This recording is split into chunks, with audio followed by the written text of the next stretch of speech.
அவர்கள். ஒரு முறை அண்ணா காஞ்சிபுரத்தில் மரத்தடியில் மாணவர்கள் படித்துக் கொண்டிருப்பதை கவனித்து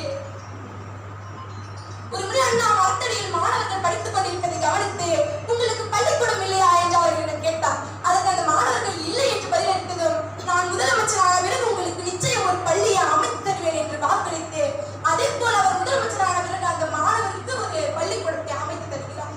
முகத்தில் புன்னகையும் அகத்தில் தன்னம்பிக்கையும் சைகையில் சுத்தமும் சிந்தனையில் தன்னிலம் கருத்தால் தன்மையும் விட்டால் போதுமானது என மாணவருக்கு அறிவுறுத்தி தானும் அவ்வாறே வாழ்ந்து காட்டியவர் கண்ணா. கண் மூடிக்கொண்டு நீ சிந்திக்கும் பேரழகை பார்த்துள்ளேன் என்று மண் மூடிக்கொண்டு உன்னை பார்த்தாமல் தடுப்பது என்னை கொடுமை.